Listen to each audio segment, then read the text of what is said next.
Ladies and gentlemen, please take your seats and silence your telephones and pagers.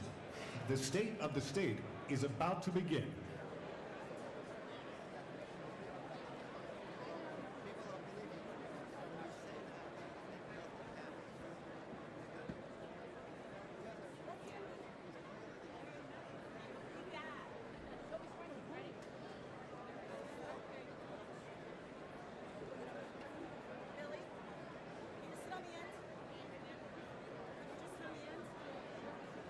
Ladies and gentlemen, distinguished guests from across the state, and members of the public, welcome to the 2013 State of the State Address. Please welcome the esteemed jurists of the Court of Appeals, led by the Honorable Chief Judge Jonathan Lippman.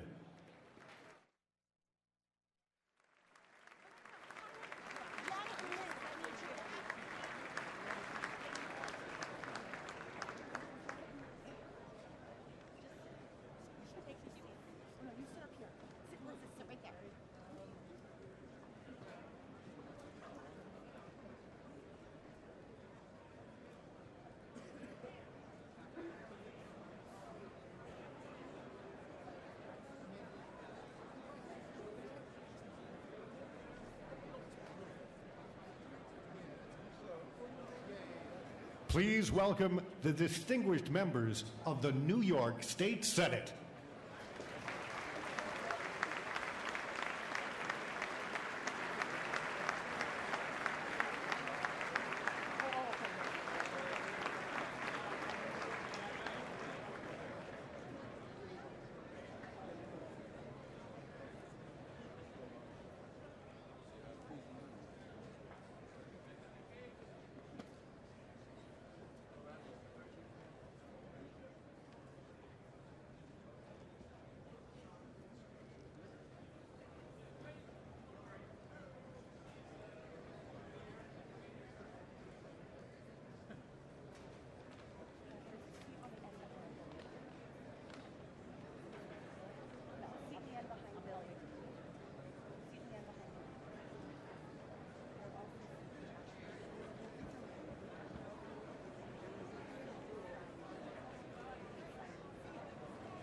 Please welcome the distinguished members of the New York State Assembly.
Please welcome the Lieutenant Governor of the State of New York, the Honorable Robert Duffy.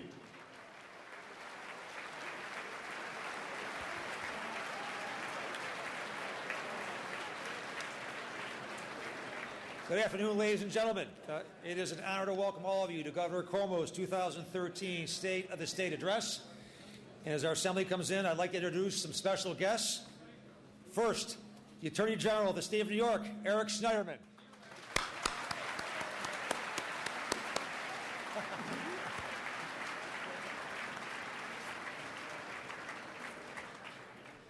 Next, the Comptroller of the State of New York, Thomas DiNapoli.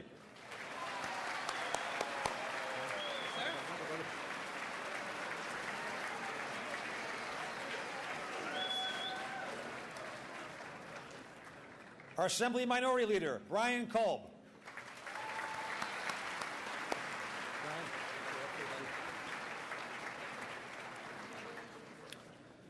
Our Senate Minority Leader, Andrea Stewart Cousins.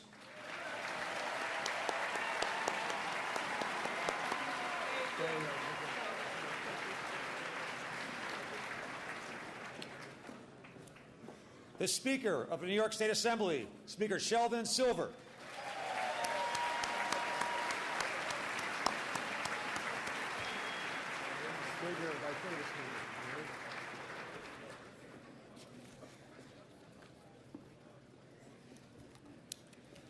Next, our Senate Majority Coalition Leader, Jeffrey Klein.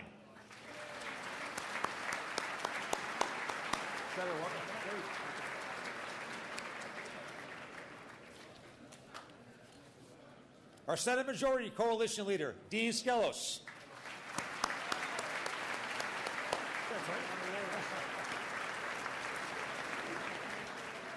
Ladies and gentlemen, it gives me great pride to introduce a man in the last 2 years who has taken this state government from a national punchline to a national model of teamwork and results. Please welcome our governor, Governor Andrew Cuomo.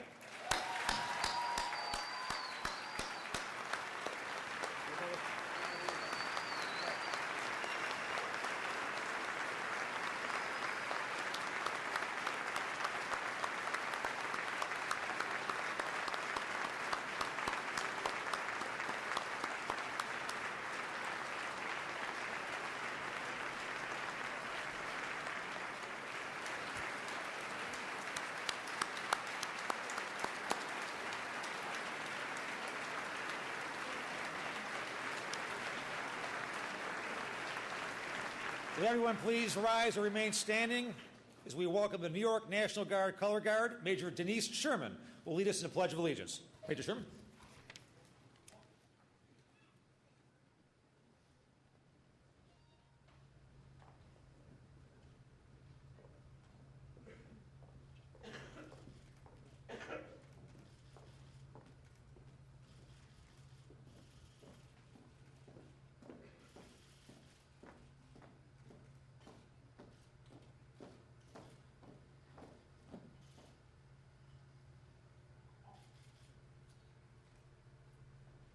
I pledge allegiance to the flag of the United States of America and to the republic for which it stands, one nation, under God, indivisible, with liberty and justice for all.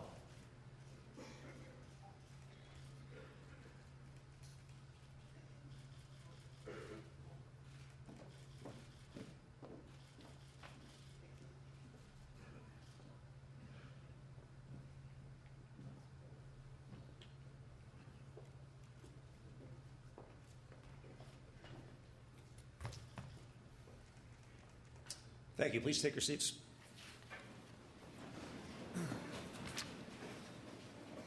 Now to begin our event, please join me in recognizing the other legislative leaders that are in attendance today. The new Majority Leader of the New York State Assembly and my Assembly member, Joseph Morelli.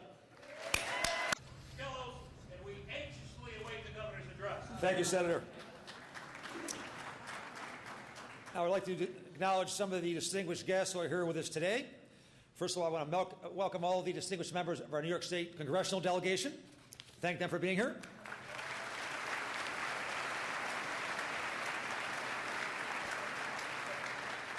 I would also like to welcome the county executives from across our state who are here with us today.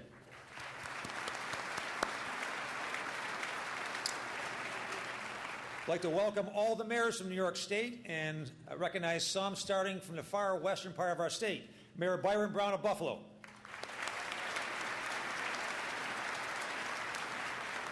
Mayor Thomas Richards of Rochester. Mayor Stephanie Miner of Syracuse. Our host today, Mayor Jerry Jennings of Albany.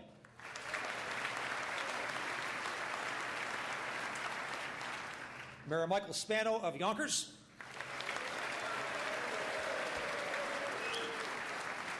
And last but certainly not least, Mayor Michael Bloomberg of New York City.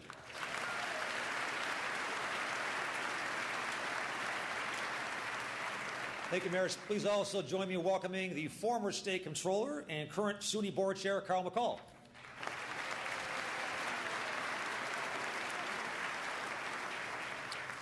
I would like to especially welcome the citizens who came to join us today for the governor's speech. This is his third State of the State address, and I want to thank you for taking time to travel and be with us today. It now gives me an honor to welcome Rabbi Linda Henry Goodman from Union Temple to deliver a blessing. Rabbi?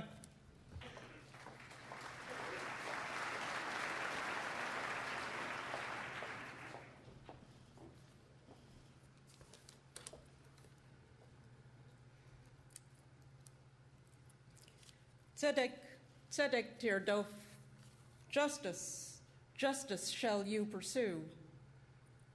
Whether it is in Hebrew or Latin or English or any of a myriad of languages, the biblical commandment to pursue justice is one of our most fundamental obligations as human beings within the societies that we have created.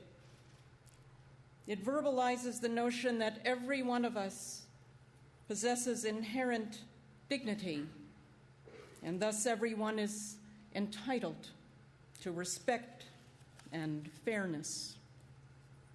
Tzedek, tzedek tirdof, justice, justice you shall pursue. To the great credit of many of the people in this room, New York has changed during the past 2 years, re-emerging as a leader within our nation in the pursuit and realization of progressive values. But the pursuit of justice is ongoing, and we have a great deal of work ahead in pursuing social, racial, and gender equality. And this is particularly significant, obviously, for me, because despite our efforts over the past few decades, women are still not treated as equals, even in New York. Last March, there was a front-page article in the Jewish Week, "Glass Ceiling Shatters at the New York Board of Rabbis." And indeed, I am profoundly honored to serve as the first woman president of the New York Board of Rabbis.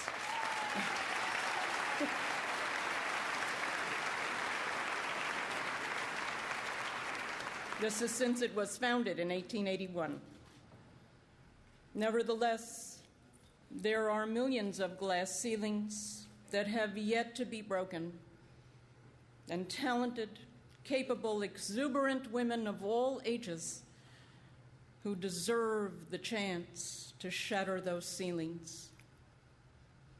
And even though there are often layers of convention to navigate once you get through up there, the shattering itself is a necessary and critically important first step.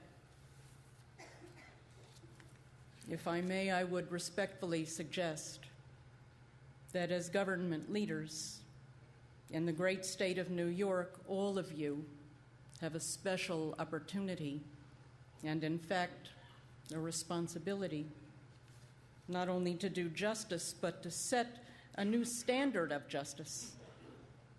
Historically, New York has defined that standard.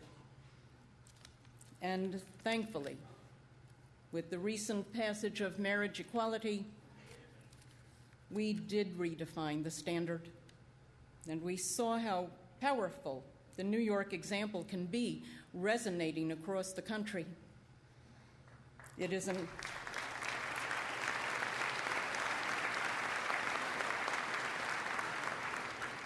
an awesome responsibility you carry to do justice, to reach new heights, and continue to break down barriers.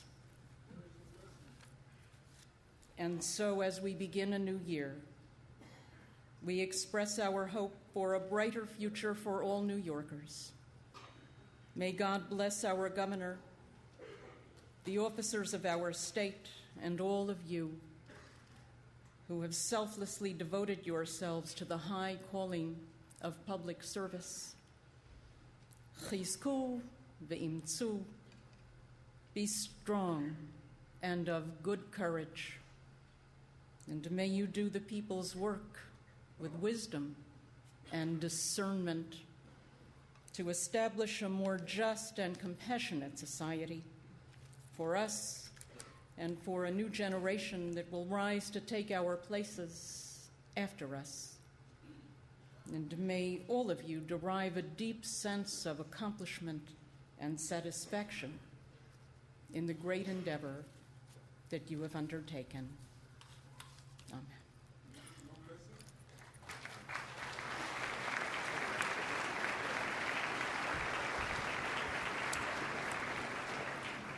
Thank you, Rabbi.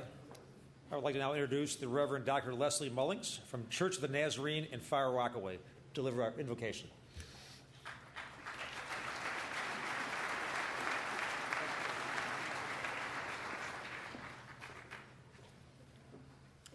Thank you, Lieutenant Governor. On October 29th this year, Hurricane Sandy ripped through New York City and devastated Far Rockaway and many other communities in the area. My church in Central Avenue was in the middle of the destruction. Never in the history of this state had we seen destruction like this, and we feared that our community would never recover. We turned our church into an emergency shelter. We served thousands of hot meals and given out and distributed tons of supplies, hosted government agencies. Everyone in the Rockaways needed help, it seemed. But we were not alone. From the very beginning, Governor Cuomo was with us.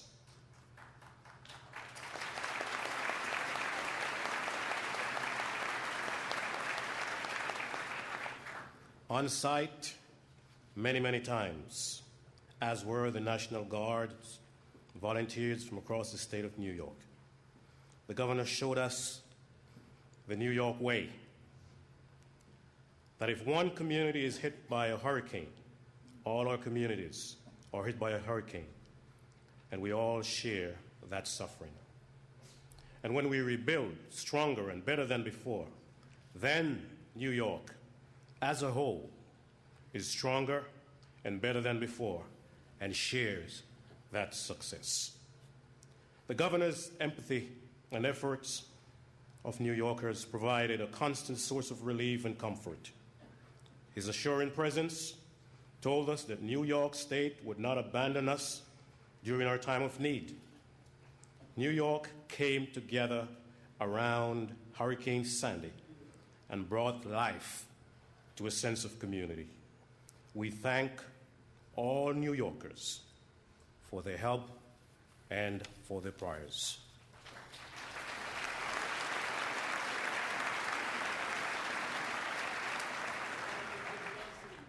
I'm going to ask you to stand, if you will.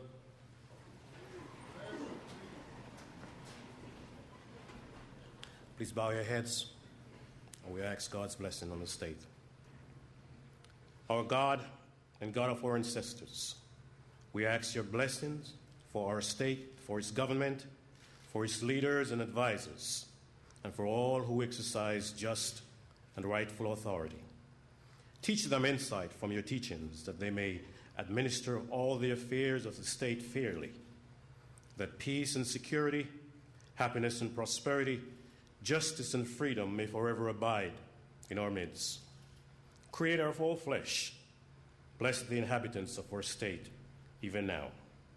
May citizens of all races and creeds forge a common bond in true harmony to banish hatred and bigotry and to safeguard the pride and glory of our country and state. May this state, under your providence and under the leadership of Governor Andrew Cuomo, be an influence for good throughout this nation, uniting all people in peace and freedom, helping them to fulfill the American dream. All this we ask in your name. All God's children say, Amen.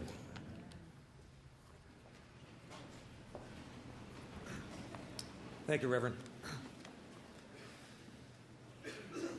At 6 a.m. on December 24th, just 16 days ago, the West Webster Fire Department responded to what they thought was a routine call on Lake Road in Webster, which is a community just east of the city of Rochester. A house and car were on fire, and the blaze was spreading to the house next door. As members of the West Webster Fire Department rushed towards the burning house, they were met by gunfire. The fire was a trap set to lure first responders. We lost two brave New Yorkers that day, Lieutenant Michael Ciparini and Tomas Kachuvka. Lieutenant Ciparini was a Webster police officer and a small business owner who also volunteered at the West Webster Fire Department. Tomas was a 19-year-old 911 dispatcher who decided very early on in his life that he wanted to help keep his community safe and serve. They were both taken from us far too soon. Both of these men epitomize what the term public service is all about. Our first responders are true heroes as they run towards danger time and time again to keep our families and communities safe. We are honored to have with us today the family members of Lieutenant Michael Ciparini and Tomas Kachuvka. The governor will be honoring these two New Yorkers and will present them with the flag of the great state of New York today. And today also, we will also fly the flag at half-staff in honor of these fallen heroes. I would like to invite the governor to join Kim, Marcia, and Nick Ciparini, the wife, mother, and son of Lieutenant Mike Ciparini. They'll also be joined by the chief of the Webster Police Department, Chief Jerry Pickering, to accept the flag from Governor Cuomo.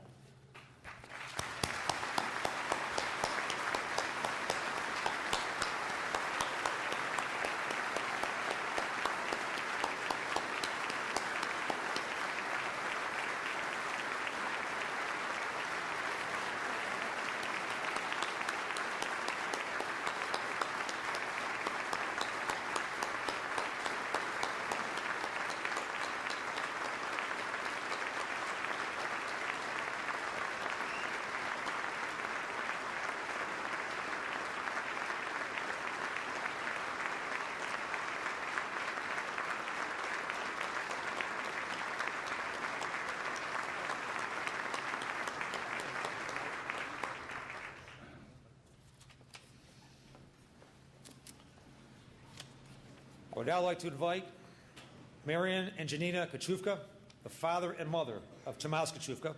They'll be joined by the chief of the West Webster Fire Department, Chief Jim Deisenroth, to accept the flag.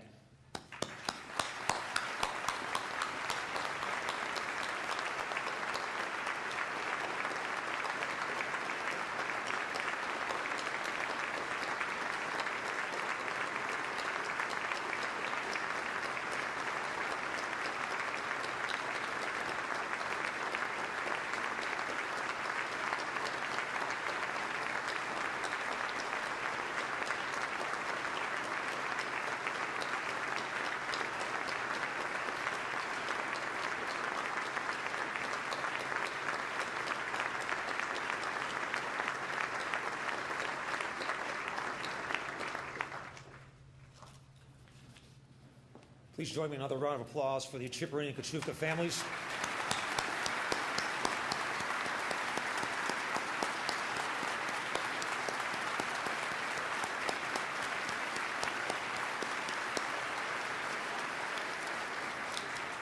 Thank you. Please keep them in your thoughts and prayers. It is now my honor to introduce a colleague and a friend of mine, and also one of my proudest appointments as mayor, the Chief of the Rochester Police Department, Chief James Shepard.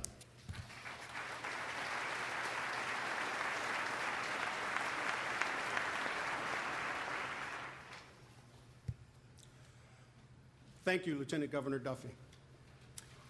In our community, recent tragic events forever changed families like the Chipperinis and the Kachufkas. These families are going through an unbearable sadness. I admire how they have shown great strength and courage in the face of such unthinkable tragedy. Our condolences, thoughts, and prayers are with them.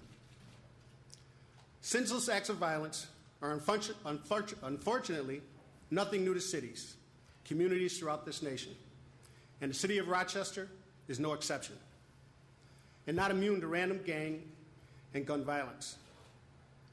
The past few years, we have been shocked and saddened to see countless lives lost and communities torn apart by gun violence. We have seen too many mothers, fathers, husbands, wives, brothers, sisters, sons, daughters mourn the loss of a family member, and this has got to stop. To truly make a difference, we must do something. We can no longer continue to watch from the sidelines. Each of us have a responsibility to safeguard our communities and protect families. The state of New York has always been a leader in public safety, and we must continue to provide the leadership needed to effect change. New York State should and can lead the nation when it comes to addressing the gun violence that has plagued citizens, our cities, our state, our nation for far too long. Starting today, let us stand together and pledge ourselves to take action against the gun violence that has ruined too many lives.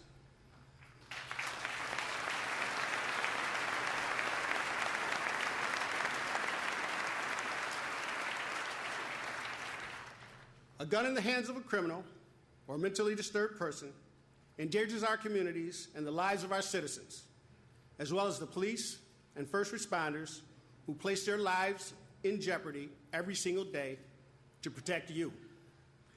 What has happened in Webster, Newtown, Aurora, Tucson, and Columbine should never be allowed to happen again. We must not allow any family to go through what the Chipperinis and the Kachufkas families have suffered through. We must turn their suffering, their pain, their anguish into aggressive action against gun violence. I look forward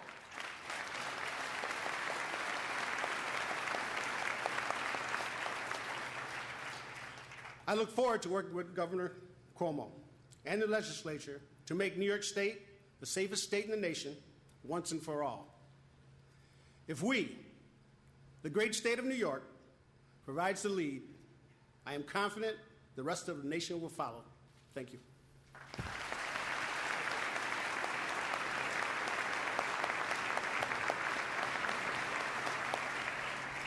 Thank you, Chief Shepard. Without a doubt, we faced tremendous difficulty this year in New York. We've all felt it, whether our own families or communities were touched directly or not. But New York also remains a place of hope and opportunity. Throughout our history, we have been the place where the best and the brightest from across the nation and our globe come to build their futures. Together, we are making New York the home of innovation and entrepreneurship once again. This past year, 1 in 5 new jobs created in this nation were created in New York State.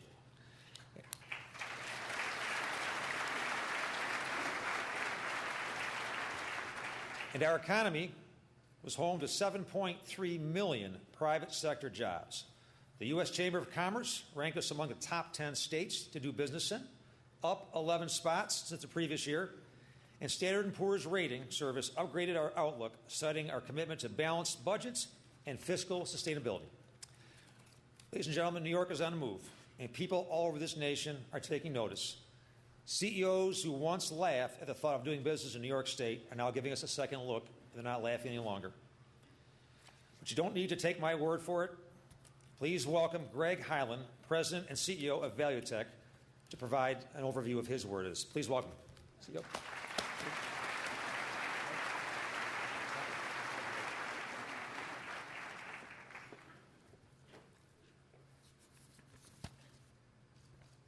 Thank you, Lieutenant Governor Duffy.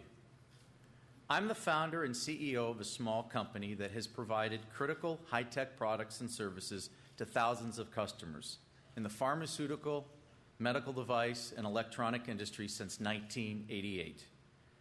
In all that time, we've been doing business in places like California, Arizona, and Texas. Frankly, it never even occurred to me to locate my business in New York State. I knew its reputation as a high-tax state, as an anti-business state. It certainly wasn't known as a high-tech, business-friendly capital. But then I learned, as many other companies are learning, that New York State is rapidly becoming the place to do business. With new, open-for-business policies and a spirit of innovation that is a magnet for startups and business expansion.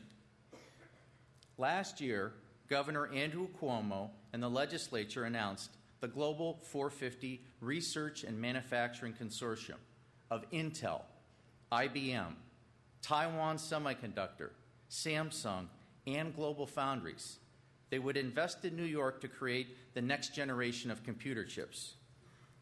And just yesterday, the governor announced an additional investment by Global Foundries of $2 billion to build a new technology development center that will create 1,000 new jobs.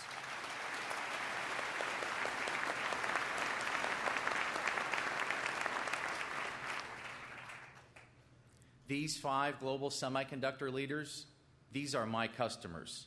I want to be near them, and they've come to New York. With the state's new approach, New York is the right move for us too. And then I became a believer. That's why we are relocating the lion's share of our operations, all of our marketing, manufacturing, and distribution, along with our headquarters, to New York from Arizona.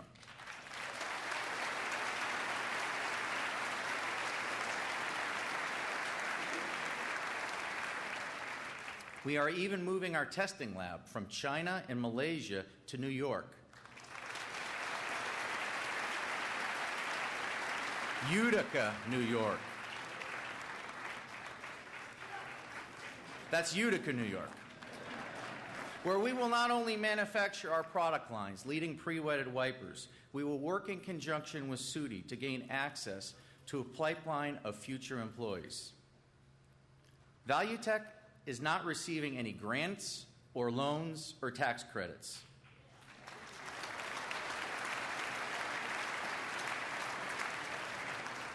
We are getting an environment where a business can grow, an environment that has been created by all of you, and especially the leadership of Governor Andrew Cuomo.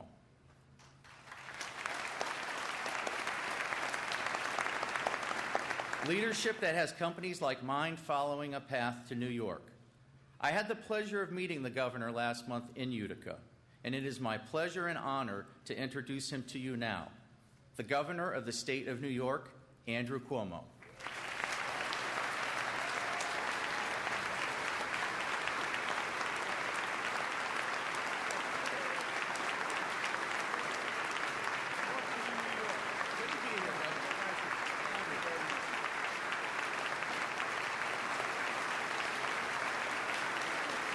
Thank you.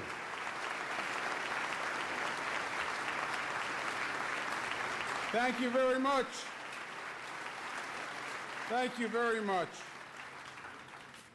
Happy New Year, New York.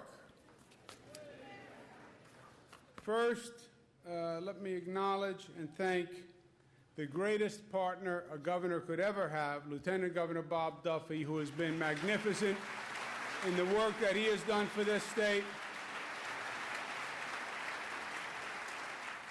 You know, the question about can one person make a difference in life? Bob Duffy's made a tremendous difference all across the state, and we all owe him a debt of gratitude. Let's give him another round of applause.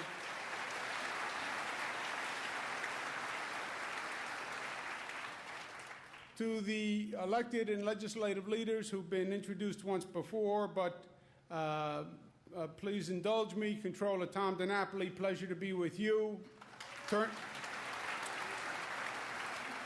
Attorney General Eric Schneiderman, thank you for being here. Co-leaders, Dean Skelos and Jeffrey Klein, senators, pleasure to be with you. Assembly Speaker Sheldon Silver, Senate Minority Leader Andrea Stewart-Cousins, Assembly Minority Leader Brian Kolb. I want to thank them for their leadership because last year and the year before were extraordinary years for this state. And the legislative accomplishments really turned this state around. And they were difficult and they were challenging because it went to the real heart of the issues. But they did it. And at this time, I would ask the Assembly and Senate to stand so you can be recognized for your great work. Stand, please.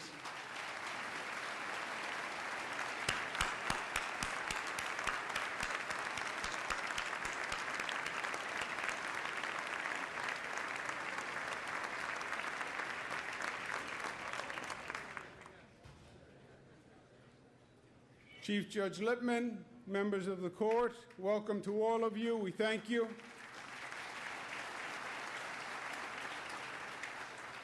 As you heard earlier, and I hope as you can tell, the Capitol looks a little bit different than it did over the past few years.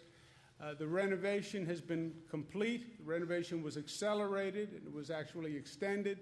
It's complete. The building has been refurbished. The skylights are open. It's in better shape than it has been in many, many years.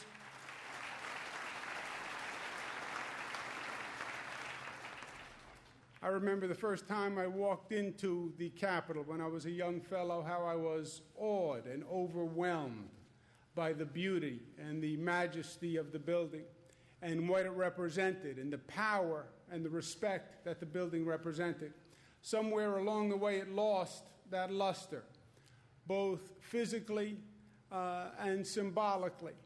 We had a great team of the Office of General Service and the New York State Museum that worked tirelessly to put it together. And let's thank OGS Commissioner Rowan DeStito and Joe Rabito and Mark Shamming. We thank you very much for your work.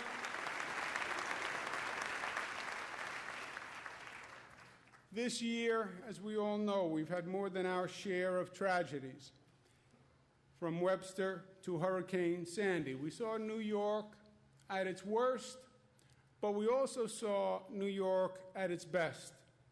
And you saw a period of unparalleled heroism by people all across this state, leading with our first responders, police officers, fire officers, New York State Police, who are here today. We'd ask them to stand, joined by Superintendent Joe D'Amico. Please stand so we can thank you.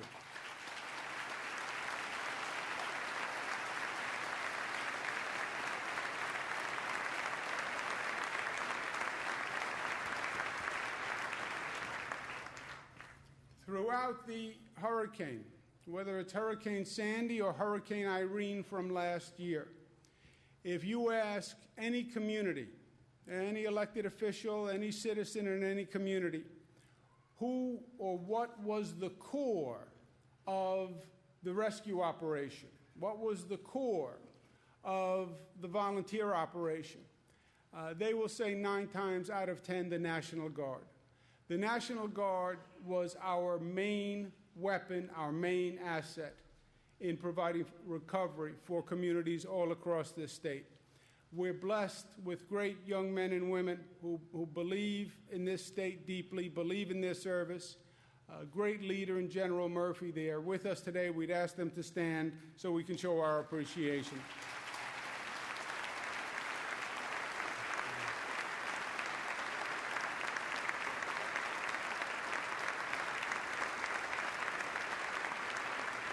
Thank you.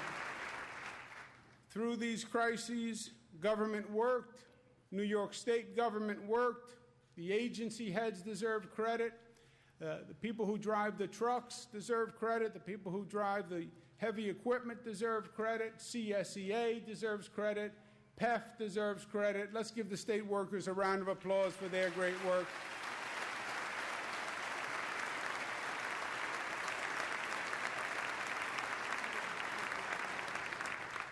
You also had some extraordinary leadership by the local elected officials who were in the hardest hit areas, especially during Hurricane Sandy. And I would ask you to join me now in giving a special thank you to truly heroic and accomplished leadership by Mayor Michael Bloomberg, New York City, County Executive Ed Mangano from Nassau, and County Executive Steve Ballone from Suffolk County. Please stand so we can recognize you.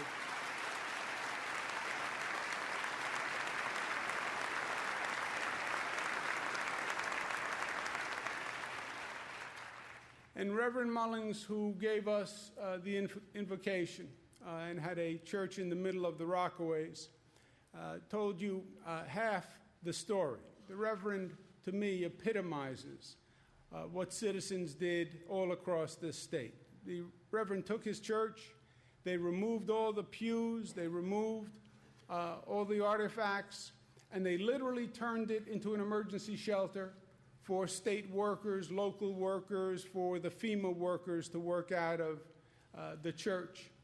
And I remember speaking to the Reverend about it, and he said, well, you know, what is a better use for a church during a storm when people are in need than to literally turn it into a shelter?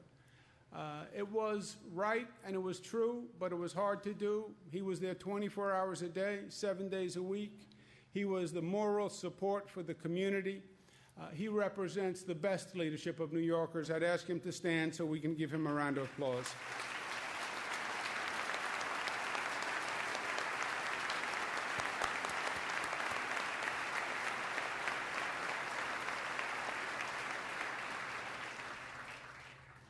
I was at the Reverend's church so many times I thought I should put money in the plate, but I owe you, Reverend.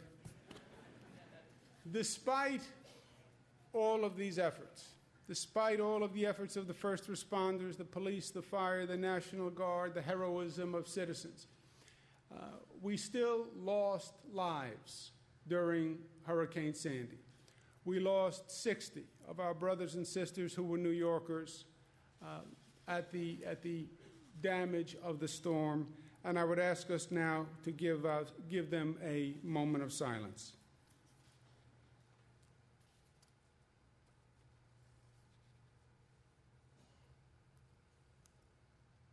Thank you.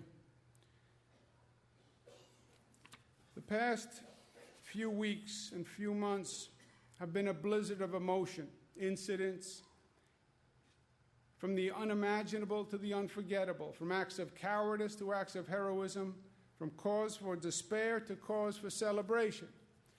It's almost hard to get your bearings in the midst of all of it. So let's take a step back. 2 years ago, in this room, when we did the State of the State, we said the state was at a crossroads, and that the state needed to chart a new course and begin a new journey if it was going to have a different future. We said we had to start by restoring the public trust and by renewing the dream. We had to reverse decades of decline in economic communities all across the state, especially upstate New York, and we had to start a New York comeback. We said our core elements for this comeback was to attract good jobs and economic growth, create a world-class education system, establish fiscal integrity and discipline, and restore New York as the progressive capital of the nation once again. Well, my friends, we are on our way. Governor Al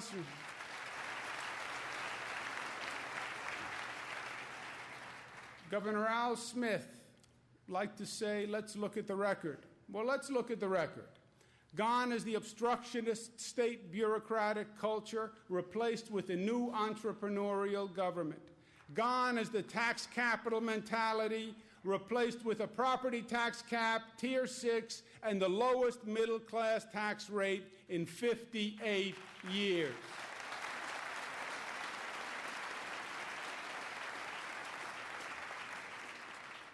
Gone is the anti-business mentality, replaced with regional collaboratives and a new public-private sector partnership that is working extraordinarily well. Gone is the political gridlock, replaced with a government that puts politics aside, remembers why they're here, puts the people first, and makes the government work for the people of the state once again.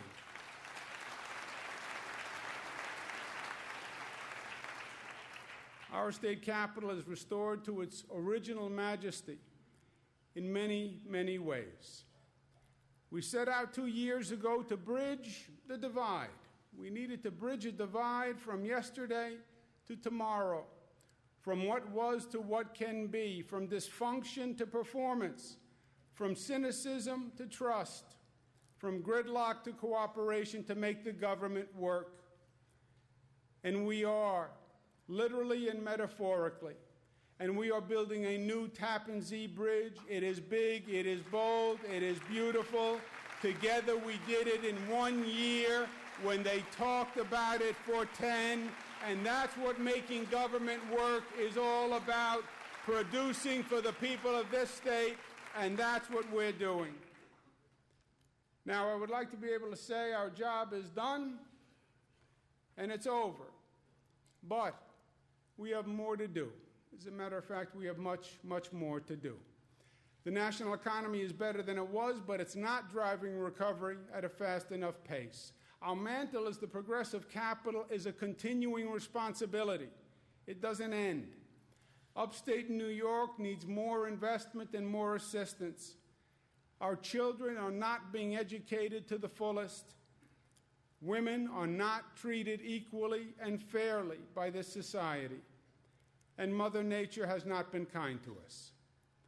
And as government leaders, our responsibility means that we have to meet all these needs. Yes, it's an overwhelming burden, but that's why we're here. Our accomplishments over the past 2 years, to me, say that one thing is clear. We can defy the odds, and we can deny the naysayers. We've done it for 2 years. We can accomplish anything we want when we work together. So let us begin.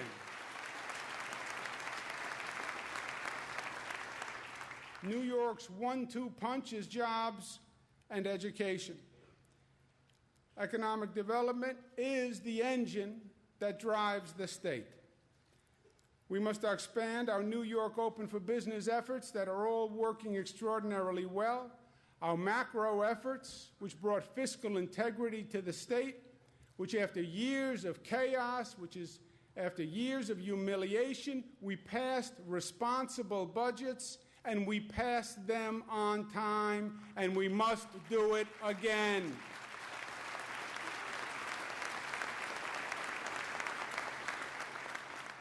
We made a profound pledge to the new New York, a pledge that resonated across the country.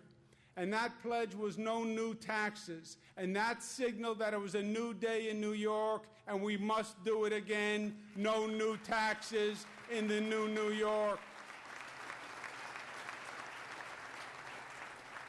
We have regional economic development partnerships that are a tremendous success and, frankly, working better than anyone could have anticipated. And they are the foundation of our economic development efforts. We have great co-chairs who have given tremendous time all across the state. I would ask them to stand today so they can be recognized and we can show our appreciation.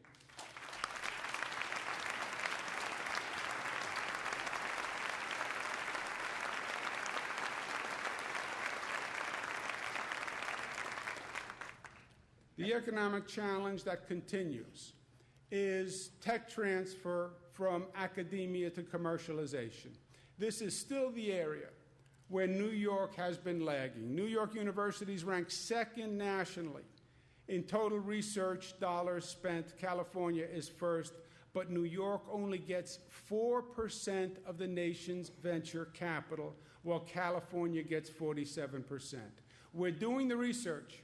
We develop the ideas. We have the academic institutions. We're not making the transference to commercialization. That gap is what we have to fix, and that's what we have to fill. To help do that, we propose creating new innovation hotspots. An innovation hotspot is a high-tech incubator between the higher ed and the private sector for startup companies.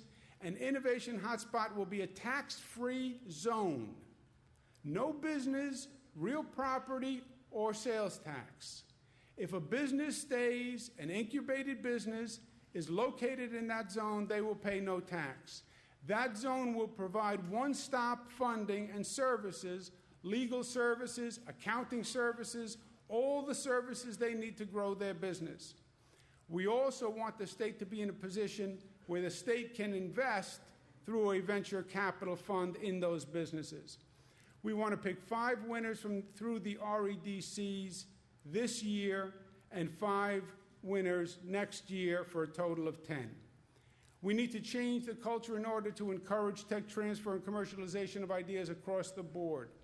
And we want to set up a new organization called the Innovation New York Network.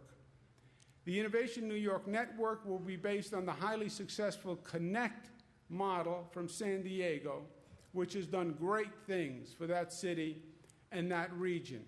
The network will be a collaboration between venture capitalists and higher education to foster commercialization.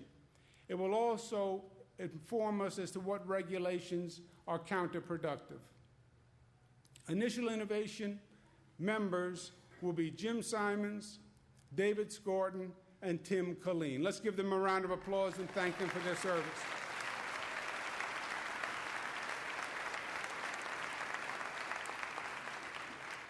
We must continue to reduce costs of doing business in the new New York.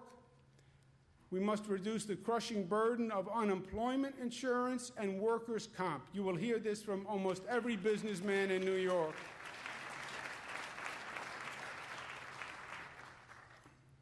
We propose a reform of the workers' comp program that would streamline the system. We would also reform the unemployment insurance program by ending borrowing to pay benefits for the first time in state history. It will reduce the cost to business while also increasing the benefits to workers for the first time since 1999.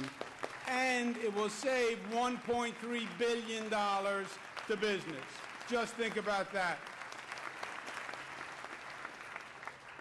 The economy of tomorrow is the clean tech economy. We all know it. It's a foot race. Whatever state, whatever region gets there first wins the prize, and we want it to be New York. We want to create the New York Green Bank, which is a $1 billion bank to leverage public dollars with private sector match money to spur the clean economy.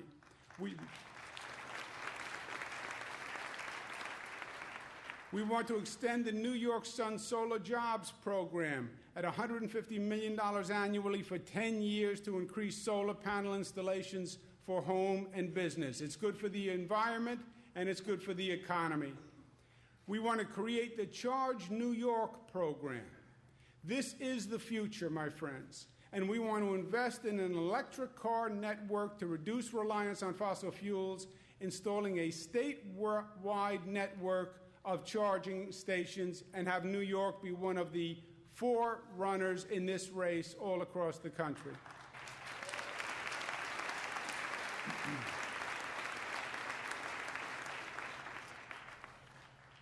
We want to create a cabinet-level energy czar to marshal all the assets and do this in a comprehensive, holistic way.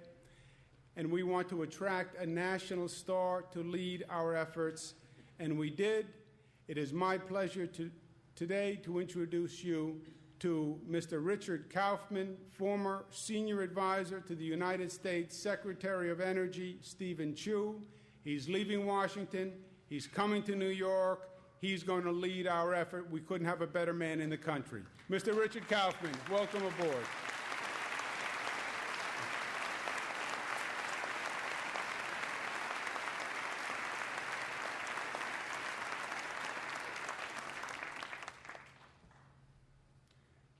One of our other challenges is to have a ready workforce. Our workforce training is still from a different era. We've talked about this for many, many years, but we haven't made enough progress. We must match and train our workforce for the jobs of today and tomorrow. We must change and reimagine the way SUNY and CUNY community college systems work. A generic job training program just doesn't cut it anymore. We need a job linkage program. Jobs are coming back from overseas. That's the good news. What the employers found out was that more than low-paid workers, employers needed high-skilled labor. They learned that lesson, and they're coming back, and we see them coming back to New York. That's our opportunity, but we have to be ready for it. There are 210,000 unfilled jobs in New York because the companies can't find workers with the skills they need. Our next generation New York job linkage program will change the paradigm. It will work with employers to identify the job, define the skill set that that job needs, train to that skill set, and place the person in that job.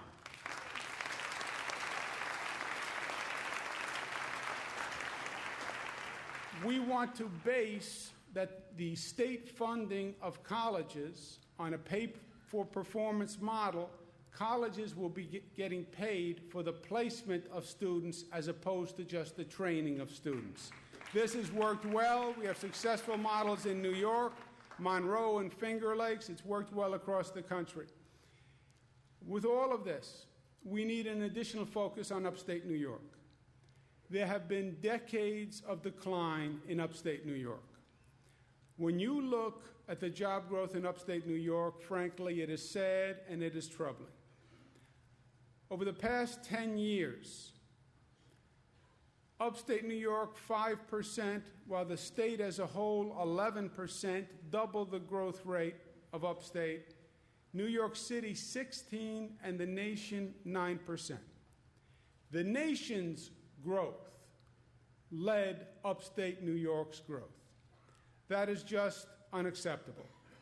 We've implemented a number of programs to revitalize upstate. It's been a priority for the past 2 years, as you know.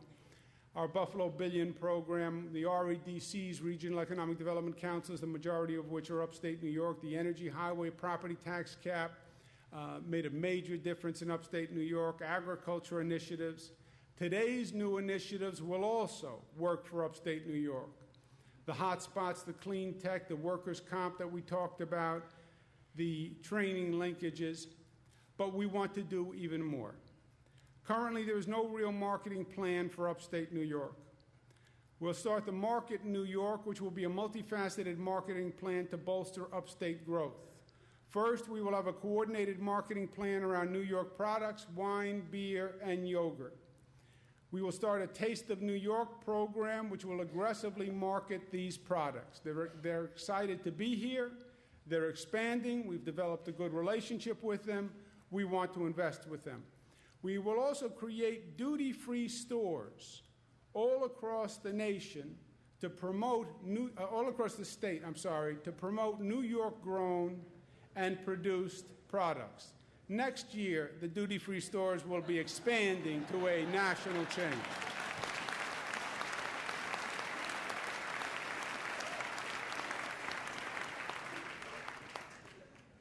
Second, we will market regional attractions. Currently, what the state does is we fund county tourism boards, which has caused counties to compete with one another. We want counties being part of regions and developing regional synergies. So we'll have a competition among regions that will actually bring the counties together to come up with a coordinated marketing plan to develop and market those assets in those regions. And we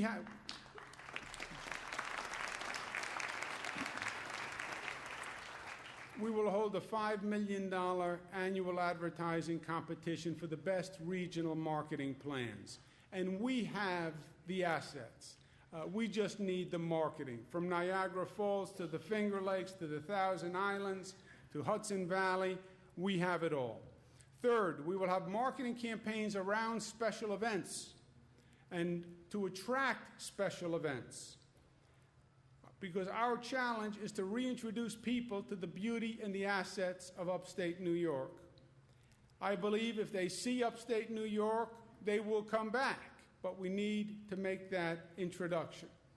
We now have great special events all across upstate New York. This is the Balloon Festival in Glens Falls. It's magnificent if you haven't had a chance to be there before. Give Glens Falls, don't have just Betty clap for Glens Falls.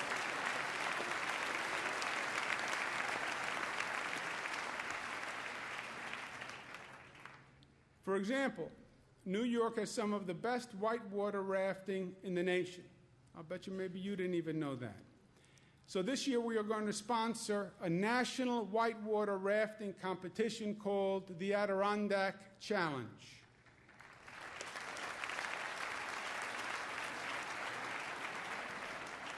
We are going to have a special part of the Adirondack competition which can be between government officials. And we are going to start a politician division, actually. And we're going to have a set of rules that were very carefully drafted and reviewed by counsel. First rule is you must have at least 6 people in the raft. The teams must be co-ed, preferably evenly divided. Rafters must be bona fide government employees for at least 6 months, and they must have been hired before today. All rafters must paddle, no freeloaders. This is not government. Identical rafts and identical equipment will be provided among all the teams, of course, except for necessary security reasons. There'll be a number of challenges. The first challenge will be the executive to the assembly challenge, and Assembly Speaker Sheldon Silver, avid outdoorsman, mountaineer, will be the captain of the assembly raft if he so chooses. Next challenge will be the Senate challenge with co-leaders, Guys, you have to paddle the same way, guys. Paddle the same way.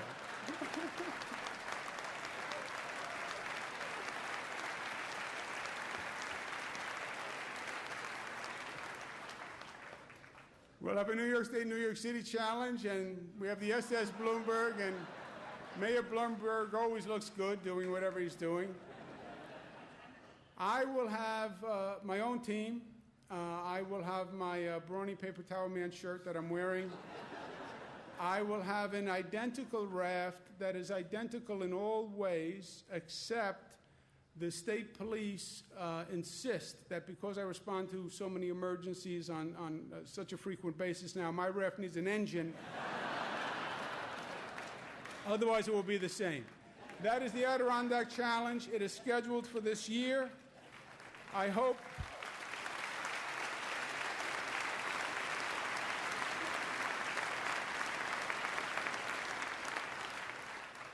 the challenge is accepted, and I hope that we are all successful. Another major potential to bring people to upstate New York is to increase tourism through destination resort casinos. Now, some people will say, well, New York is not in the casino business. We're in the racino business, they will say. I would say those people are in a different state called the state of denial, because nobody knows that we're not in the casino business, especially the casinos. If you look at how the casinos advertise, what they say they are, what it says on television, what it says inside the casino, we are in the casino business. We may technically call it the racino business. We may not regulate it the right way. We may not get the right revenues from it, but we have backed into the casino business through the name of the racino business.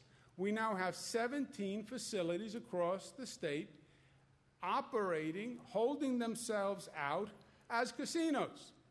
And we stay in this town and say, no, they're all wrong. They're really racinos. No, they're operating as casinos. We are also surrounded by casinos. 39 close to the border of New York, where we're losing revenue every day because people are going to those casinos to play. We propose a casino gaming plan to boost upstate development. There are now 8.2 million residents about in New York City. There are 50 million tourists to New York City every year. A major challenge for us and a major opportunity for us is to get that traffic from New York City to upstate New York. As I said before, I believe if they visit, they will come back and they will stay. But we have to get them there. And I believe casinos in upstate New York could be a great magnet to bring the New York City traffic up. They now go to New Jersey, they go to Connecticut.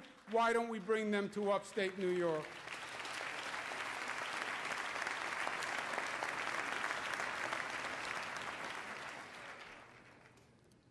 We propose a casino gaming plan to boost upstate New York. We propose phase 1, 3 casinos, all in upstate New York. No casinos in New York City, because the plan is to bring downstate New Yorkers to upstate. If you put a casino in New York City, they'll go to the New York City casino. The people who come in from out of town will go to the New York City casino. We want them going upstate and using this as a magnet to go upstate.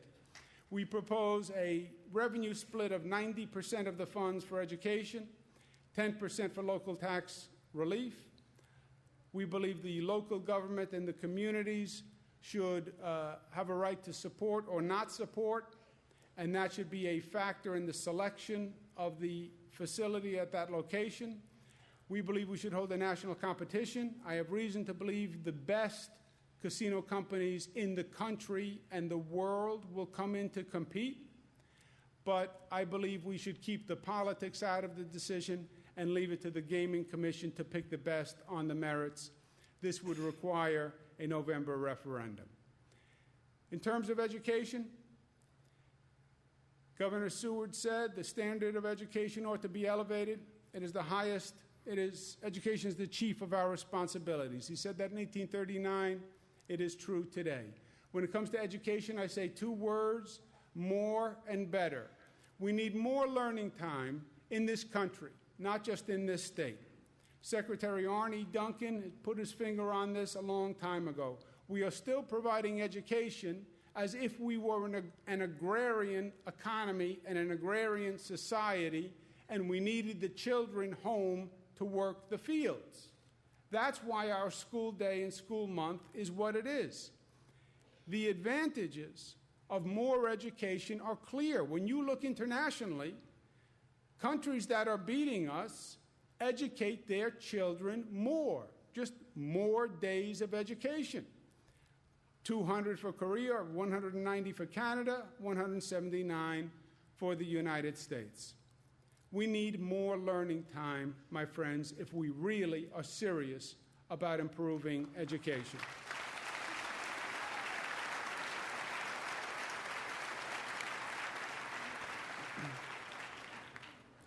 There are 3 options for more time. Option A is longer days. Extend the school day beyond 3 o'clock or start the school day earlier. Option B is to have a longer year, less summer vacation or fewer vacations during the year. Or you could do a combination of both. Now, these are big decisions. They impact families. They impact neighborhoods. There'll be different opinions on these options. Our proposal is the state makes it an option for every school district in the state if they want to opt in and how they want to opt in. Longer day, longer year, combination, it's up to them. But if they do it, the state would pay 100% of the additional cost to give them an incentive to actually do it.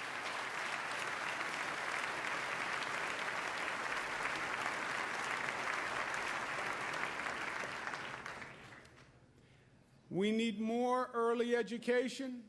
Every expert will tell you that early education makes a difference, and it makes a difference for life. The statistics are overwhelming.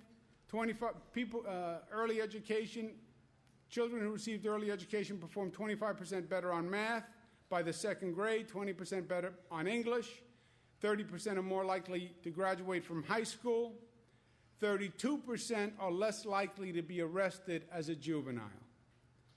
We should provide real pre-K for all our children.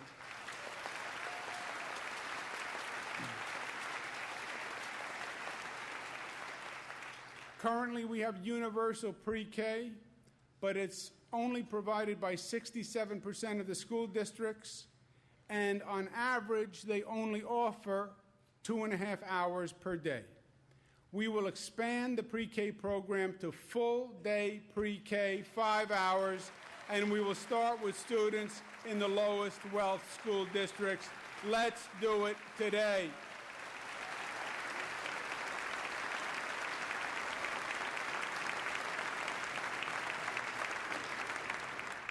We need better teachers. Teaching is one of the most important professions in society. We must attract and incentivize the best to become teachers. We need to overhaul the teacher training and certification process, increase admission standards, and we should implement a bar exam type test that every teacher takes and must pass before we put them in a classroom to teach our students.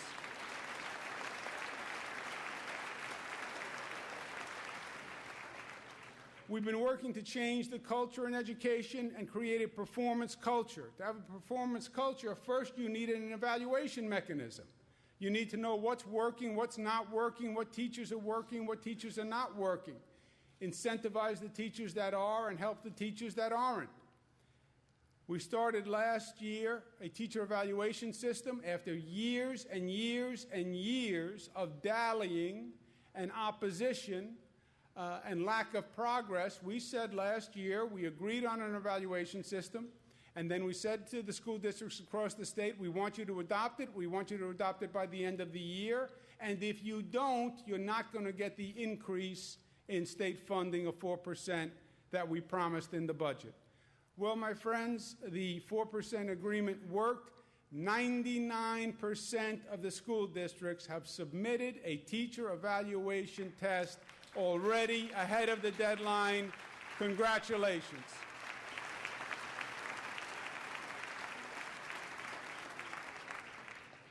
We want to keep it going. More than 90% of the plans that have come in last only for 1 year. We want to keep the model that to get the additional aid, you have to continue the evaluation process. Second, we must pay for performance and incentivize high-performing teachers. You have to say to a teacher, if you work harder and you do better and your students do better, you will do better and you will have a higher reward. So we propose a program where high-performing, what we call master teachers, will receive $15,000 in supplemental income annually for 4 years, and they will then become mentors and teachers for other teachers. If you want teachers to do better, pay teachers and incentivize teachers to do better. Not every teacher gets paid the same, no matter what happens.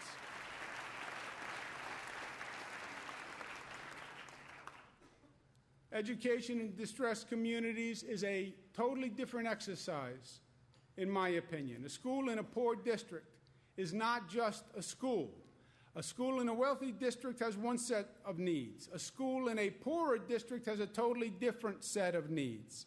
We want to create community schools in distressed communities, where that community school becomes the hub of all the services that that child and that family needs to survive. It's not about just providing an education. It's about health care, nutrition, family counseling, a medical clinic. Put it all in that school and call it what it is. These are distressed communities. These are high-need pupils. Let's get them the services they need. There's all sorts of successful models to follow.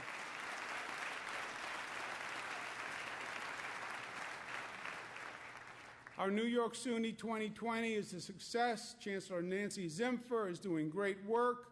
We want to build on it and do a third round of New York SUNY 2020. We want to expand it to apply to the CUNY system and have a New York CUNY 2020 this year.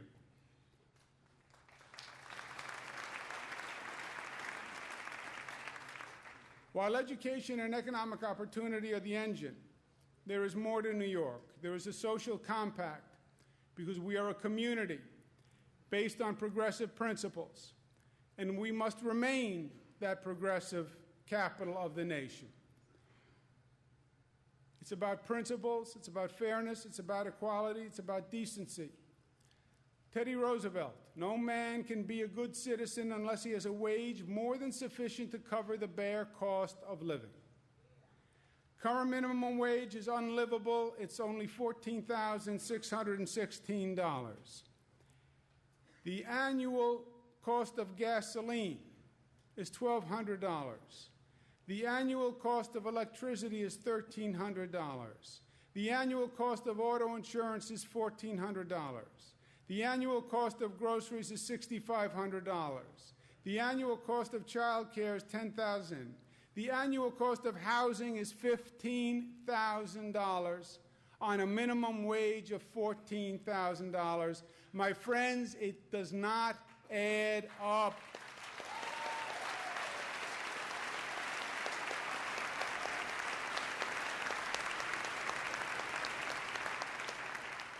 Nineteen other states have raised the minimum wage. We propose raising the minimum wage to $8.75 an hour. It's the right thing to do. It's the fair thing to do. It is long overdue.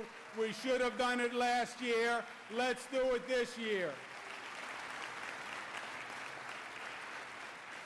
We are one New York, and as one New York, we will not tolerate discrimination. There is a challenge posed by the stop and frisk police policies. Roughly 50,000 arrests in New York City for marijuana possession, more than any other possession.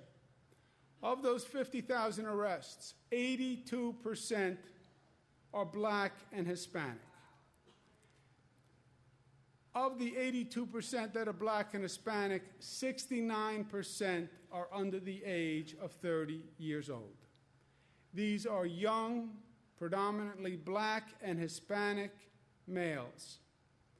These arrests stigmatize, they criminalize, they create a permanent record. It's not fair, it's not right, it must end, and it must end now.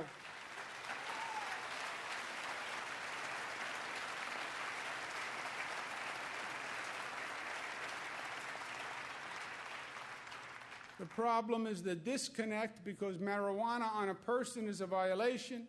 Marijuana in public view is a misdemeanor. There must be parity.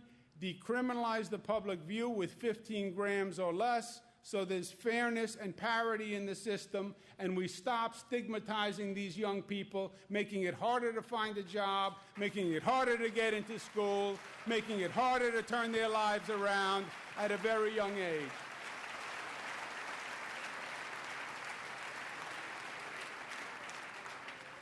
We need to ensure fairness in the justice system. Problem is mistaken eyewitness identifications contribute to approximately 75% of the wrongful convictions overturned by DNA evidence, and false confessions contributed to approximately 25% of wrongful convictions overturned by DNA. Remember, this is not a numbers game for a prosecutor. It's not the more convictions, the better. A wrongful conviction protects no one, and you are still innocent until proven guilty in this system, and let's make sure the system remembers that and the system provides that.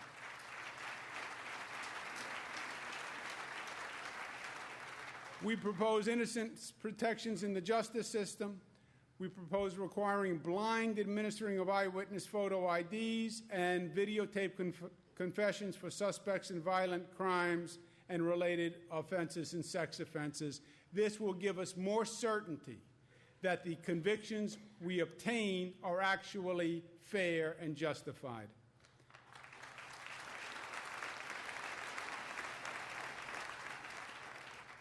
I've been working in the area of affordable housing all my life. I started when I was in my 20s. I would like to say we actually completed the task, but the truth is the exact opposite. New York still has a terrible affordable housing need that has gone unaddressed for too long. New York State is going to step into the affordable housing program business big time with a $1 billion program to produce or preserve over 14,000 units over the next 5 years.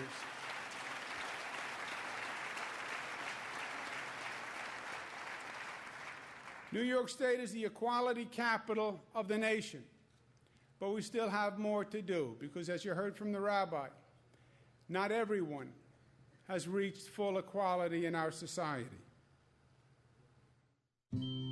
These two babies were born in the same hospital on the same day at the same time. They will both go home to loving families and good homes.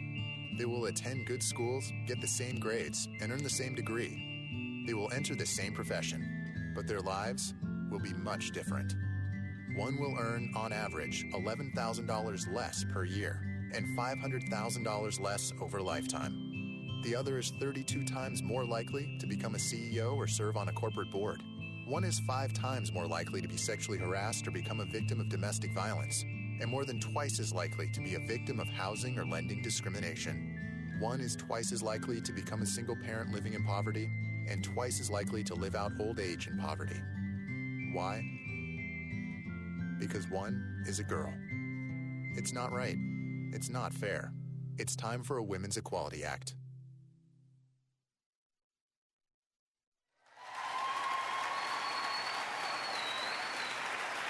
We passed marriage equality. Let's make history again, and let's pass a Women's Equality Act in the state of New York.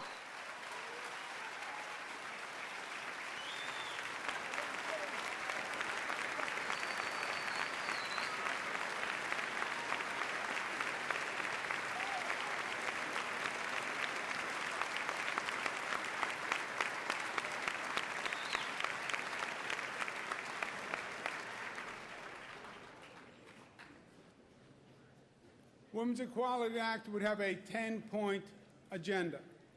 Number one, shatter the glass ceiling by passing a real equal pay law, treble damages for underpayment or discrimination. Number two, have zero tolerance for sexual harassment in the workplace, period. Number three, strengthen employment lending and credit discrimination laws. Number four, strengthen human trafficking laws.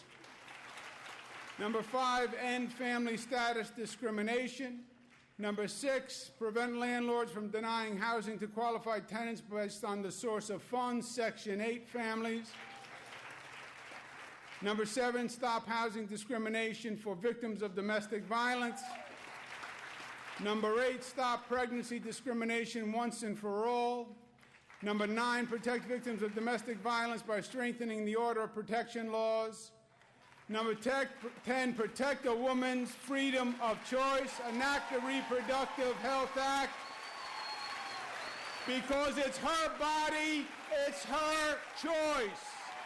Because it's her body, it's her choice.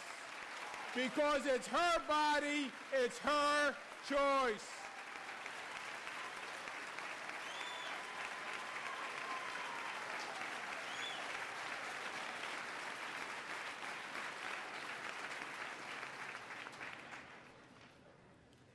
I have been blessed with 3 daughters, Cara, Mariah, Michaela.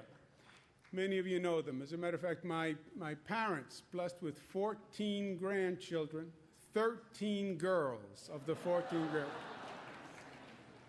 So the Cuomos have been significantly blessed with women. So we feel a special obligation. Maybe it's a man's world. But it's not a man's world in New York. Not anymore.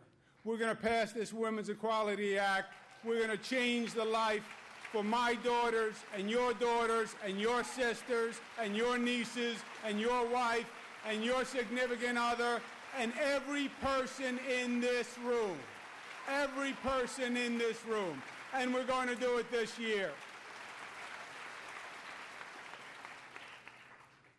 The area of public safety, gun violence, has been on a rampage, as we know firsthand and we know painfully. We must stop the madness, my friends. And in one word, it's just enough. It has been enough.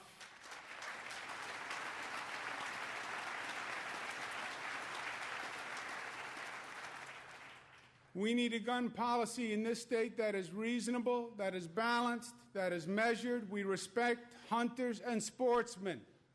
This is not taking away people's guns. I own a gun. I own a Remington shotgun. I've hunted. I've shot. That's not what this is about. It is about ending the unnecessary risk of high-capacity assault rifles. That's what this is about.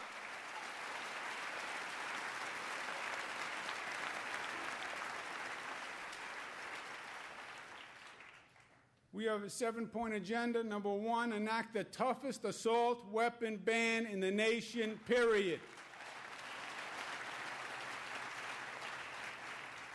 Number 2, close the private sale loophole by requiring federal background checks. Number 3, ban high-capacity magazines. Number 4, enact tougher penalties for illegal gun use, guns on school grounds, and violent gangs. Number 5, keep guns from people who are mentally ill. Number 6, ban direct internet sales of ammunition in New York. Number 7, create a state NICS check on all ammunition purchases.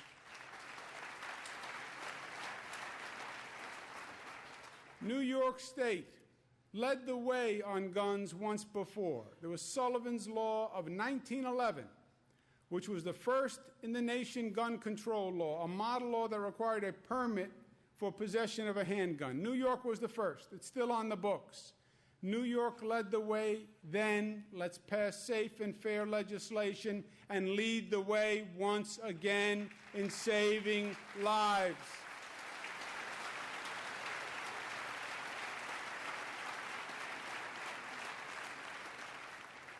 When it comes to government reform, we all believe in government. Otherwise, we wouldn't be in this room today. But for government to be effective, we must be trusted. And the more we're trusted, the more effective we are, because it's all about the relationship that we have with the citizen of this state. We must enact campaign finance reform, because people believe that campaigns are financed by someone else at exorbitant rates. New York currently has the highest contribution limits among all states, third lowest rate of participation. I want to propose the Disclose New York plan, which is very simple. It's the nation's most aggressive disclosure law, period. What it says is disclose all political and lobbying contributions within 48 hours electronically, period.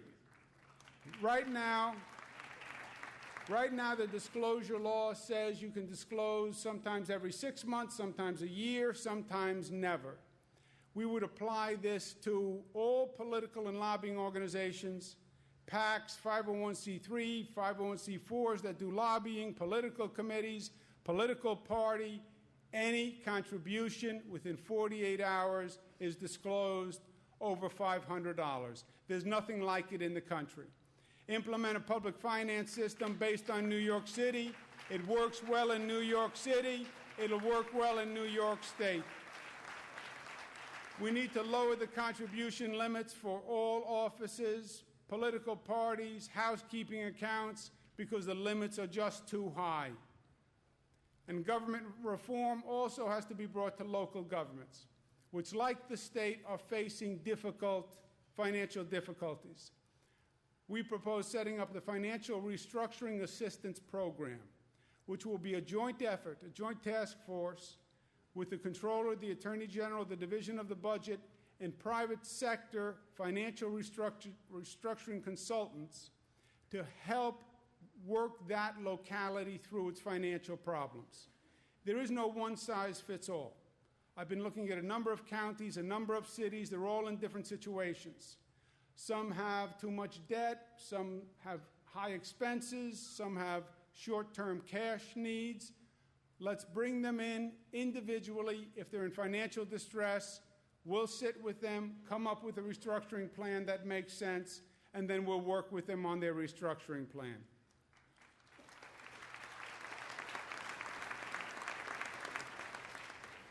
Responding to the crisis. We have to do everything we've outlined above, but we also have the added responsibility of needing to address Hurricane Sandy. And let's start by learning from what has happened. We impaneled 4 commissions right after Hurricane Sandy to look at the various aspects of the storm and lessons learned. They did extraordinary work, and I'd ask us to give them a round of applause now and recognize the chairman, who worked very hard.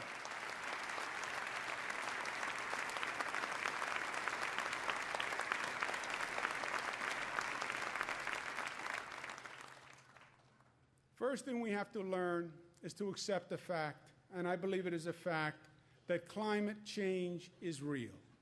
It is denial to say each of these situations is a once in a lifetime.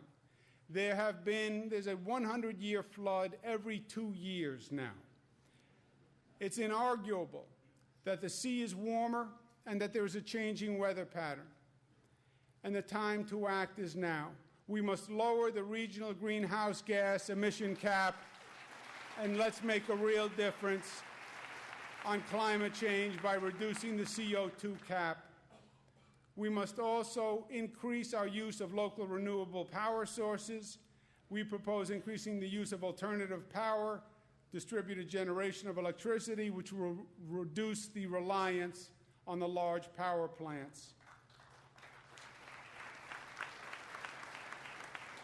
We must understand the needs of coastal communities because they pose special challenges, and many of them are man-made. Let's take a look at Lower Manhattan. This was Lower Manhattan in 1609. This is Lower Manhattan now. All man-made filled areas. This is Lower Manhattan with the Sandy storm surge.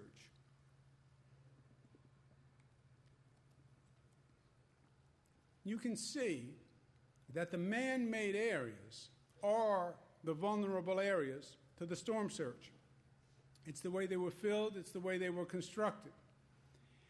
We propose the Recreate New York Smart Home Program, where rather than just rebuilding a home today, that we may very well rebuild again 2 years from now, 3 years from now, 4 years from now, we build it back once, but we build it back once right. And we mitigate for the environmental damage and disaster. I'd rather pay more and put a house on pilings today than rebuild that house 3 times. We propose a Recreate New York home buyout program. There are some places where people may choose not to build back. I've talked to homeowners who have dealt with serious floods 3, 4, 5 times over the past few years. Many of them are saying, I don't want to have to do it again. I'd rather buy out the parcel and move on. There are some parcels that Mother Nature owns. She may only visit once every few years, but she owns the parcel. And when she comes to visit, she visits. We want to run a program that will provide the funds to buy out those homeowners who don't want to rebuild and want to move on to higher ground, literally, and that would be smart.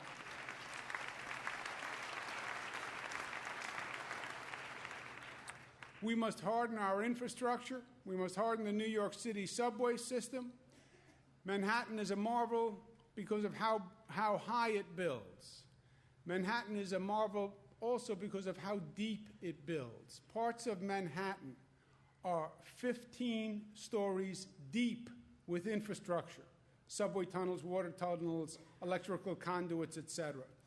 You can't allow those 15 floors below grade to flood. It would debilitate the city for a long time. We must harden the city's subway system so that flooding doesn't occur. It's closing tunnels, it's closing vents, it's roll-down doors, it's inflatable bladders. The technology is there. It's expensive, but it's necessary. We must harden our airports. We can't close our airports. Every time there's a storm, we need to put in the submersible pumps, tide gates, etc. We need to harden our fuel delivery system. We saw in downstate the chaos that the fuel system caused. That was the reduction of supply for a day and a half. That's all that was. A day and a half break in supply caused weeks of chaos. We have to have a program that requires gasoline stations that are strategically located to have backup generators, and the state should have a strategic fuel reserve to protect New Yorkers short term in case of a fuel reduction.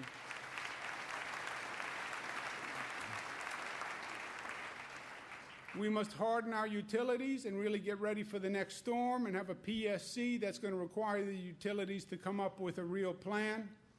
We need to redesign our power system. We empowered a Moreland Commission, which said basically, and I quote, put real regulatory and enforcement teeth into the Public Service Commission, which has for too long been a toothless tiger.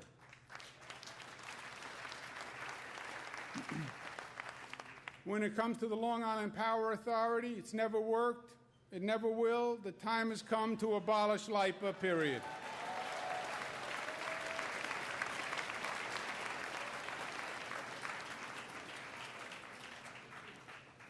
And they're all from Queens, those people. We want to privatize the Long Island service, which will be regulated by a new and empowered PSC. That will happen simultaneously, and we want to do it in a way that protects the ratepayers and freezes the rate for a period of years. So there'll be no increase to the ratepayer, there'll be a better regulator, and there'll be a better provider. We want to establish a world-class emergency response network. We'll have a uniform training system and protocols run by SUNY and CUNY. We want all emergency personnel in this state to receive the same training, so we all have the same protocols, we all have the same understanding, and there are no communication issues in the midst of a crisis. We want the state to have a certification program where it actually certifies emergency workers who went through this course. We want the state to establish a stockpile.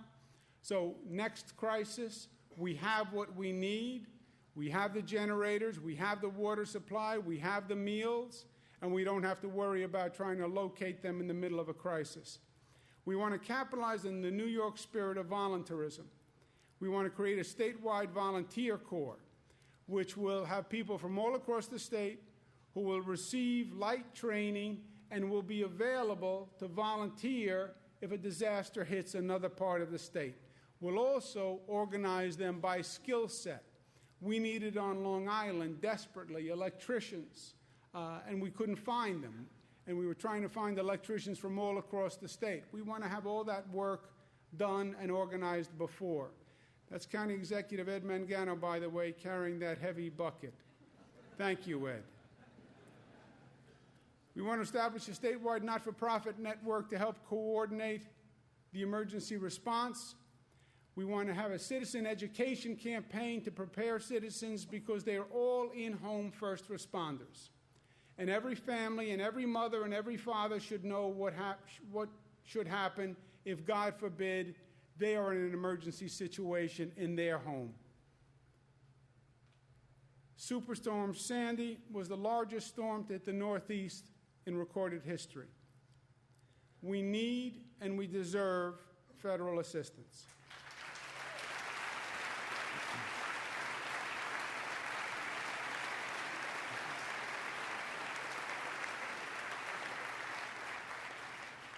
First, I want to tell you that I've worked extensively with our congressional delegation and the government in Washington for New Yorkers is working the same way that the government in Albany is working for New Yorkers.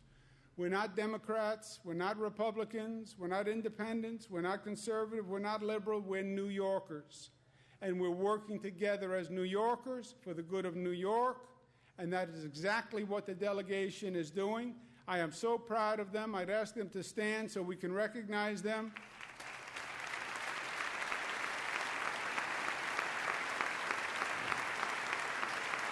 Congressman Peter King, Congressman Jerry Nadler, Congresswoman Carolyn Maloney, Congressman Jose Serrano, Congressman Paul Tonko, Congresswoman Grace Main, Congressman Sean Patrick Maloney, thank you for your service, thank you for your work, thank you for all your efforts.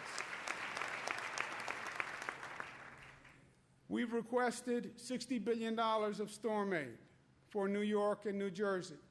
So far, Congress has appropriated $9 billion. My friends, that is just too little, and it is too late.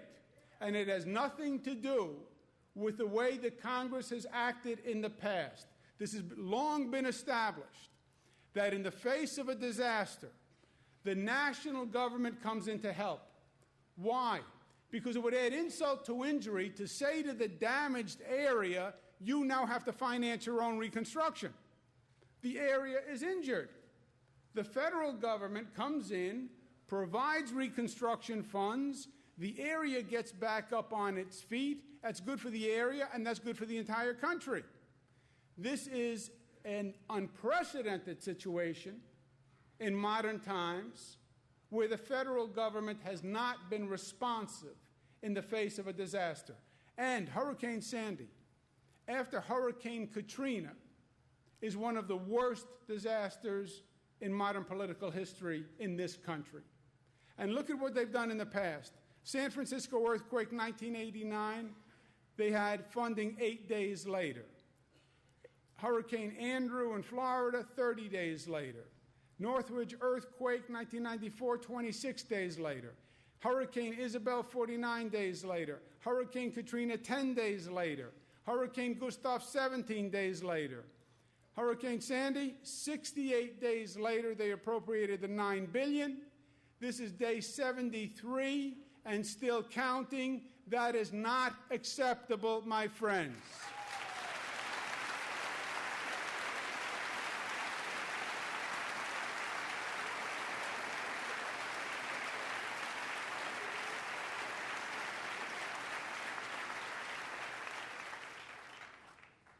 Our message to Congress is clear. New York is united. Deliver the aid we need and deserve. Do not play politics with the state of New York. Do not bring your political Washington gridlock to New York. Do not play politics while people need to be back in their homes and small businesses need money to open their door. Remember New York, because New York will not forget, I promise you.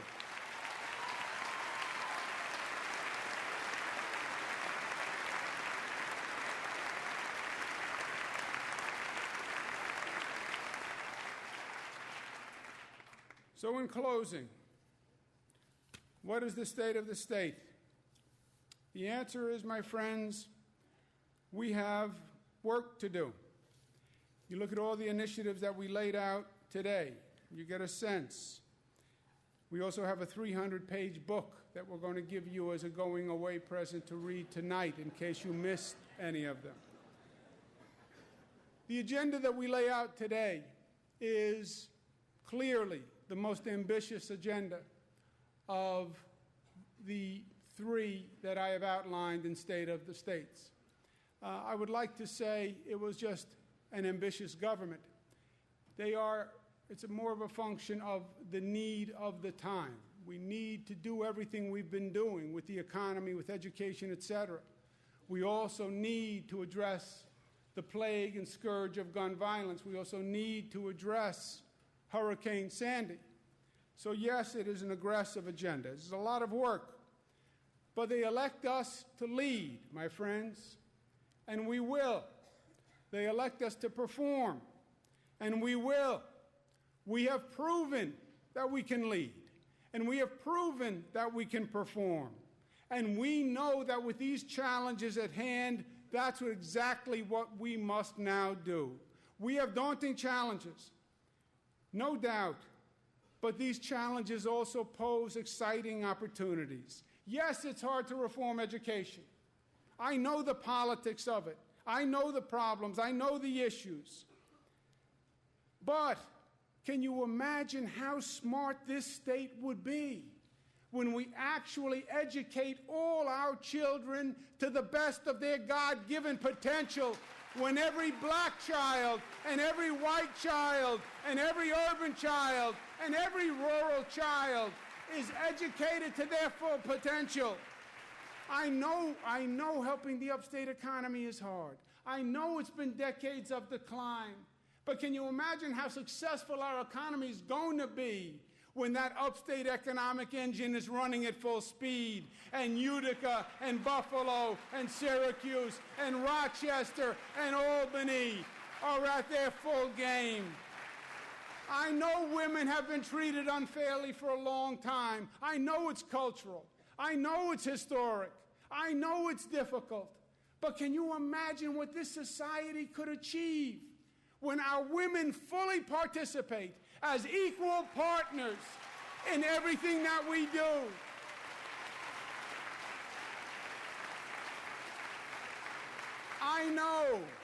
I know that the issue of gun control is hard. I know it's political. I know it's controversial. But we are proposing today common sense measures. And I say to you, forget the extremists. It's simple. No one hunts with an assault rifle. No one needs 10 bullets to kill a deer. And too many innocent people have died already.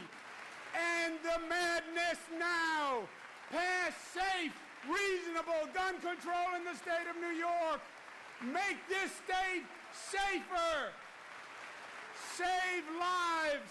Set an example for the rest of the nation. Let them look at New York and say, this is what you can do, and this is what you should do. This is New York, the progressive capital. You show them how we lead.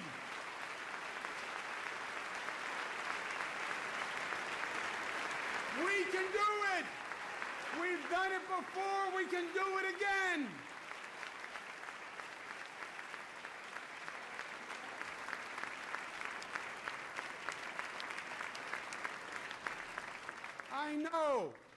I know that the Sandy reconstruction is going to be hard.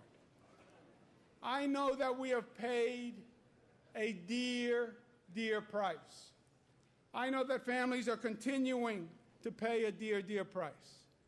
But I also know we have an extraordinary opportunity to not just rebuild, but to build back better.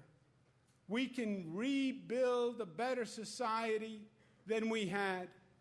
We can rebuild 1,000 miles of roads. We can improve homes. We can get control of utility companies that have been out of control for too long. We can rise back from the ashes, and we can be smarter and stronger than ever. We can modernize. And I know that there is a silver lining to this storm. And that is the way that the New Yorkers came together. That in our darkest moment, we shined the brightest. That in the worst of times, the best in people came out. And there was an outpouring of support, upstate and downstate. The first responders were heroes, yes. But average citizens showed up, one after the other, after the other, after the other. And they were there just because they wanted to help, just because they cared, just because they loved, just because they were New Yorkers and they saw other New Yorkers in need. And they saw the commonality amongst us. And they didn't see the differences. We weren't black and white and upstate and downstate and rich and poor. We were just New Yorkers. We were united. We were one. Somos uno. And there is energy in that unity. That is New York at its best. That is New York fulfilling its potential. That is New York fulfilling the dream. That is New York, the laboratory of the American experiment of democracy. That's New York honoring the lady in the harbor, the Statue of Liberty, who holds the torch and says, you're all invited. You are all invited. And I don't care the color of your skin, and I don't care how much money you have in your pocket. You come here, and we will invest in you and welcome you and work with you. And we want you to do well, and we'll educate you, and we'll give you health care, because we believe in community. And we believe when you are raised, we are all raised. And that is New York at its finest. So, my friends, what is the state of New York State? The state of New York State is that New York State is rising. New York State is rising because it's more unified than ever before. New York State is rising to build back better and stronger than ever before. New York State is rising to build a smarter, stronger state than we've ever had before. New York State is rising with a passion and a commitment to make this state better than it's ever been, with a brighter future than it's ever had for your family and for my family. And New York is rising with us together as one, committed to that vision and making it a reality this year. Thank you, and God bless you.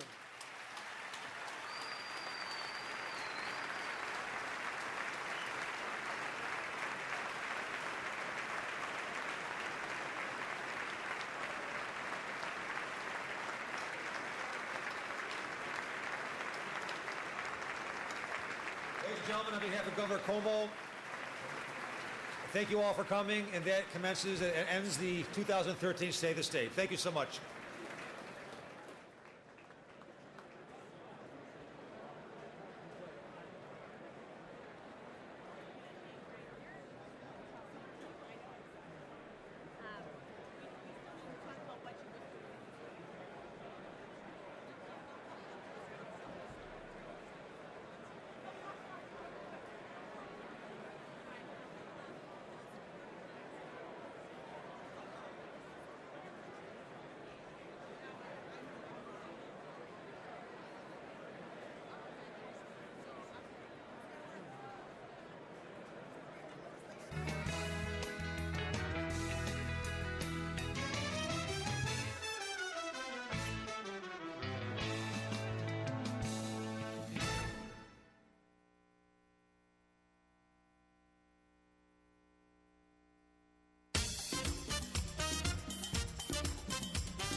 Here's what's happening right now on NBC3. From gun control to gambling and raising the minimum wage, we're breaking down the plans laid out by the governor in his State of the State today. And what your kids eat for lunch at school. New federal guidelines are making it harder for schools. Wayne. Well, Megan, we got a fairly quiet day going, although still a little windy on the eastern shore of Lake Ontario with a wind advisory until 8 o'clock tonight. Another update by 5.